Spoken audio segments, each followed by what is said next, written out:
ये जो आज आधुनिक भारत आप देख रहे हो, ये भारत ऐसा नहीं था। इसमें बहुत सारी कुरीतियां थी, बहुत सारे ढकोसले थे, कुछ स्वार्थी लोगों ने इस भारत को अपने ही हिसाब से चलाया हुआ है।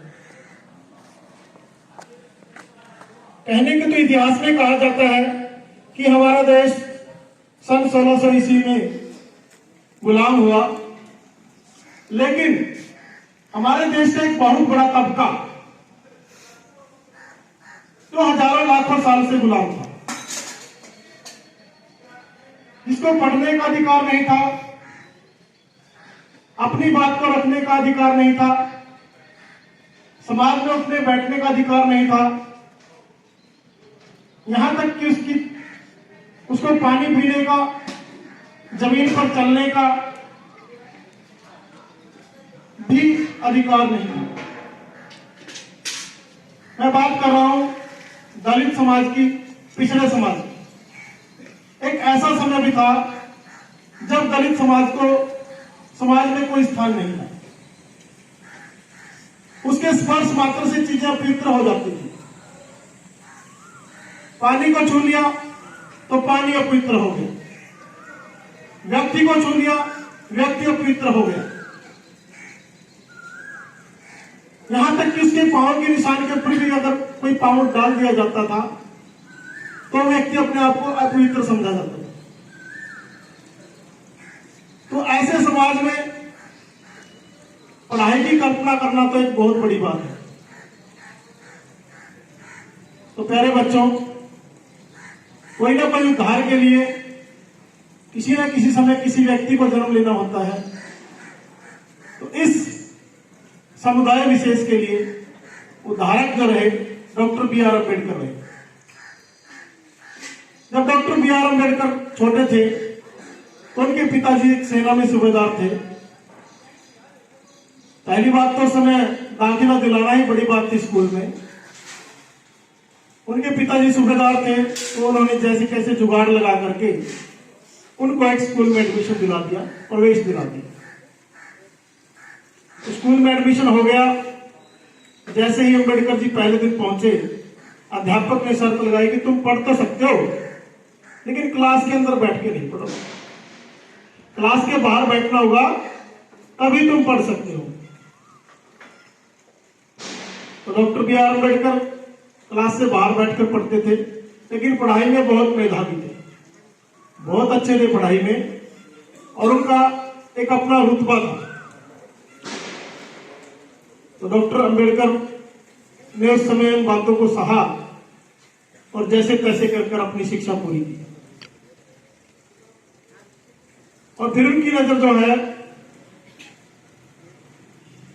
एक उस समय के महाराज थे,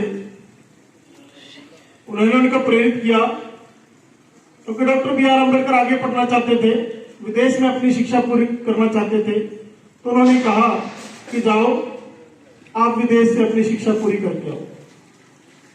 तो डॉक्टर साहब ने वहां जाकर के इकोनॉमिक्स की, कानून की, तो महाराजा के पास आए कि आपने मेरे ऊपर उपकार किया है, क्या मैं आपके कुछ काम आ सकता हूं?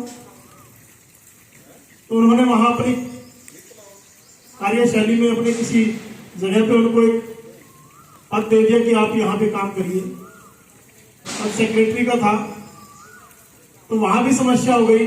वहां उनके अंडर जो काम करते थे तो कहने लगे तो अछूता, मैं इसको पानी क्यों पिलाऊं, मैं इसके अंदर काम क्यों करूं? तो डॉक्टर बी आर अम्बेडकर ने सोचा कि ये समस्या तो जो की क्यों रही, मैं तो पढ़ लिया, लेकिन इसके अलावा जो दूसरे छात्र हैं जो दलित समुदाय से आते हैं वो तो कभी पढ़ेंगे नहीं, ये तो समस्या जो की क्यों रही। तो डॉक्टर साहब ने फिर राजनीति में जाने का फैसला लिया और उन दिनों जो है अपनी बातों को अपने भाषणों के माध्यम से समाज में रखा और वोट के अधिकार के लिए भी जो है उन्होंने आंदोलन किया। जब डॉक्टर साहब वोट का अधिकार मांग रहे थे तो महात्मा गांधी ने उनको समझाया कि ऐसे तो हम अपनी लड़ाई अंग्रेजों के खिलाफ नहीं लड़ पाएंगे, क्योंकि देश का एक बहुत बड़ा हिस्सा हमसे टूट जाएगा। तो उस समय देश के हित में उन्होंने फैसला लिया कि हम आपसे अलग नहीं हैं, आपके साथ लड़ेंगे, लेकिन हमारे समाज को भी कोई ना कोई स्थान मिलना चाहिए। तो जैसे ही भारत आजाद हुआ तो उस समय नेहरू जी एक बहुत बड़ी लिस्ट अपनी कैबिनेट की, जो उनकी लिस्ट थी उनके नेताओं की, लेके आए महात्मा गांधी जी के पास। और महात्मा गांधी जी ने देखा कि उनका नाम तो इसमें है ही नहीं, डॉक्टर बी आर अम्बेडकर का, तो उनको कानून मंत्री उस समय बनाया गया। और हमारे देश के जो संविधान के निर्माता हैं, उस ड्राफ्ट कमेटी के जो चेयरमैन रहे, वो भी डॉक्टर बी आर अम्बेडकर रहे।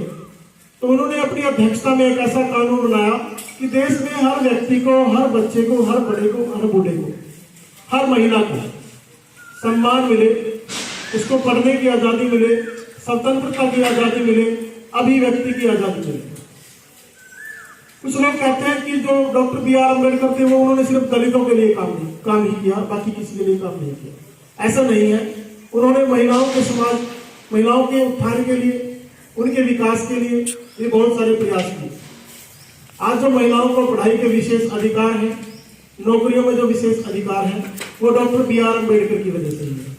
यहाँ तक कि कर्मचारियों का जो समय है 8 घंटे का, वो भी उसके निर्धारण में भी डॉक्टर बी आर अम्बेडकर का बहुत बड़ा योगदान रहा। आज जो कर्मचारियों का जो टाइमिंग है 8 घंटे उनको दिया जाता है काम करने के लिए, उसमें भी डॉक्टर बी आर अम्बेडकर का बहुत बड़ा योगदान रहा। आज जो कर्मचारी है 8 घंटे काम करता है, वो इसी काम से। पहले क्या होता था, कर्मचारी को या जो भी सरकार के अंडर काम किया करता था, उसकी कोई छुट्टी नहीं होती थी और उसकी कोई टाइमिंग नहीं होती थी कि इसलिए कितने घंटे उसको काम करना है। तो समाज के और भी बहुत सारे पहलुओं पर डॉक्टर बी आर अम्बेडकर ने काम किया है। तो प्यारे बच्चों, मेरा कहने का तात्पर्य यह है, उद्देश्य ये है कि हम सभी भारतवासी एक हैं, हम सभी को मिलजुल कर कार्य करना चाहिए, किसी को हीन नहीं समझना चाहिए। हर व्यक्ति को बराबर मौका है, अवसर है, सभी को इस अवसर का फायदा उठाना चाहिए। धन्यवाद। जय हिंद।